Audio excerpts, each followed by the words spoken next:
Kara's question for her last video, which was posted yesterday, was, if you could talk to your 10-year-old self, what would you say?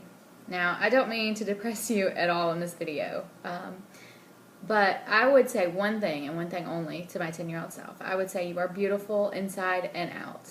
I really had a very large lack of, does that make sense? I really had a horrible self-esteem growing up. I don't feel like I was really told I was beautiful that often, and I really didn't feel like I was beautiful at all. I really struggled with just thinking so down on myself all the time from when I was super probably middle of elementary school on. And I remember there were so many times that I would pray to God and just ask him, why did he make me ugly? Why didn't he make me pretty? Why did he give me red hair? I mean, I just struggled with my looks. And it's hard because I don't think kids should be really focused on their looks in elementary school. And, you know, there's a new thing right now that they're telling kids, oh, you shouldn't say anything about their outside looks. You should only say about their insides, about their, personality and their smarts and all that. I've read quite a few articles lately saying that. And I agree to a point, but I think kids also need to hear that they are pretty and they are beautiful and that, give them good quality, tell them about their good qualities, if that makes sense. I just really struggle with that, and I didn't really hear it from anybody growing up. I mean, not to say, I had wonderful parents. I really did. And it's not to put down my parents at all. It's just, I don't feel like I was told that often enough, and just really struggle with it. So, I spent a lot of time just completely down on myself about how I looked. And so I would just tell my 10-year-old self that you are beautiful. You're beautiful inside and out, and to remember that every single day. Remember how beautiful you are. And I'm about to start crying, and I don't even know why. Oh, goodness. But, yeah, so that's what I would say. Okay, so I went, I filmed the video that I just filmed, and I went to put it into the software to edit it and all that to get it up on YouTube. And I was watching it. I felt like I really didn't explain a lot of what I was trying to say, so I'm going to add a little bit extra to what I was saying. Now, if you don't have red hair, then you don't really know what it's like to grow up with red hair. It's quite a different experience than any other color of hair, really. It's definitely a struggle growing up with red hair. I don't think anybody who has red hair appreciates it until they're an adult and until they realize that other people spend tons of money trying to get a color of red hair that other people naturally have, which you cannot get from a bottle. So that was the main struggle, is dealing with that, and the fact that I felt like no boy would ever look at me because of my red hair and my freckles, and it was such a struggle for that. I know, how many times can you say struggle? I don't know. Anyway, and I've read some really good posts, like blog posts, that people have talked about having red hair, growing up with red hair, and what that entails.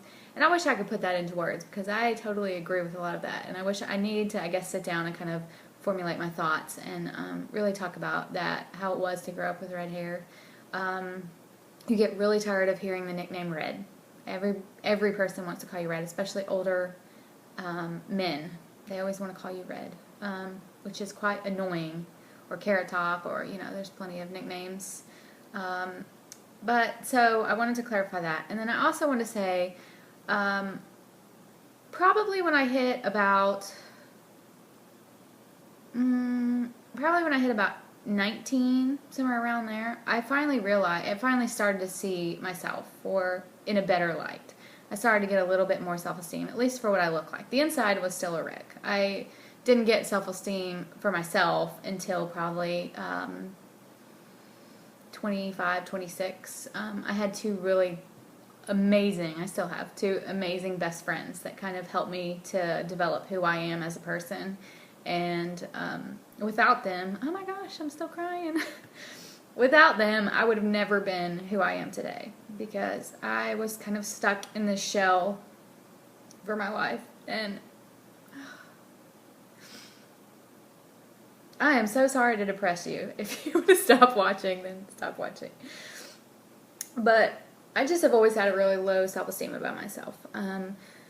As I've gotten older, I've realized that I can do a lot of things, that I'm very talented in a lot of things, and I've come to see the good parts of me instead of just focusing on the bad. And I do think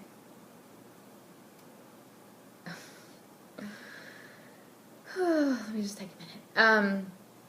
I mean, I know my good qualities now, and I appreciate them now. And now having put on this weight, because I've always been very lucky about not struggling with my weight. I've always stayed at a very constant weight throughout my life, and a low weight at that. And I was very blessed with that. And so now that I have the extra weight, I find myself kind of getting down on myself again. And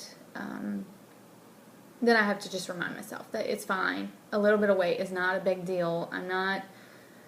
I know these videos really make me look, sometimes I watch these videos and it makes me feel like I'm 500 pounds, but I'm not really that, I don't weigh that much, and I don't feel like I'm that overweight. I mean, yes, I could lose weight, and that's what we're working on through the weight loss, our weight loss videos, but now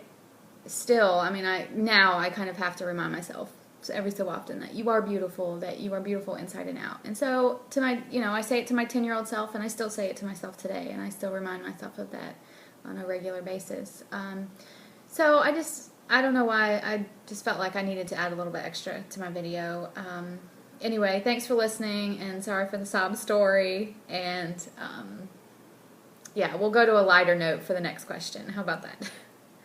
Next question is for this week. If you had $1,000, if you were given $1,000 and you had to spend it right now, what would you buy?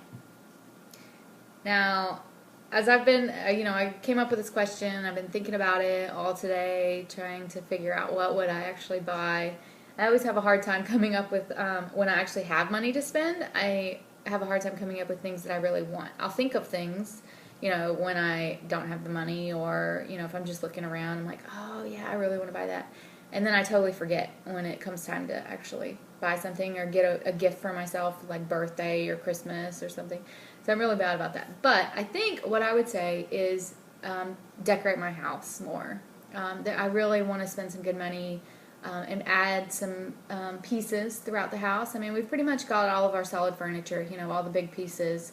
We've been working on that for the last year, we had before the last year, we had all IKEA furniture. And while I love IKEA, it's just not the best quality, the longest lasting furniture out there. So we have been slowly adding wood pieces to our collection, whatever. But now I really want to get into kind of adding more decorative pieces. I want to get a couple canvases made of pictures of our family, of my daughter, of, some of the pictures that we've taken. I want to get some canvases made to hang up around the house. I want some little tables here and there, another chair. I would love to redo our bedroom and make it kind of a serene place to you want to be in there. Right now we just have a cheap comforter that we use. I love the actual furniture in there. It's absolutely gorgeous, but I just would like to decorate more and kind of put pictures up on the wall. That's a big thing. I feel like you don't move into a house fully until you have pictures hanging up on the wall. And we've been here, I guess about 6 months now, and I still have yet to hang any pictures because I'm kind of in between pictures. All the pictures we had hanging at our old house was before our daughter. And so now I want to incorporate some more, but that means spending the money to get the pictures printed, to get the frames and all that. So I've just kind of been putting that off since I know I've said before, but in 2 weeks we're leaving for a big trip back to the United States, and that's kind of taking all of our money to get over there and to spend 3 weeks with family. So I'm kind of like just waiting and holding out until we get, until probably after Christmas, because, right after we get home from this vacation, then we have to start thinking about Christmas presents and dealing with Christmas. So it just never ends, the money that you have to spend. So maybe I should say Christmas presents, but no, I really would like to decorate my house more. I've got a lot of cool ideas in my brain that I want to do. It's just finding the money and the time to kind of do those crafts and, and all that. So that's what I would do. What would you do if you had $1,000 that you had to spend? What would you buy? Go on a shopping spree? I mean, I would almost say that I would do clothes, because I really have no clothes to wear. But I don't want to be at the size for that long, so I don't want to spend a ton of money on clothes when hopefully I'll be, shedding the pounds in the next months or so in the future, So I don't want to buy a bunch of clothes and then them be too big when I've barely gotten to wear them. So anyway, I hope you have a wonderful day, and I will talk to you later. Bye.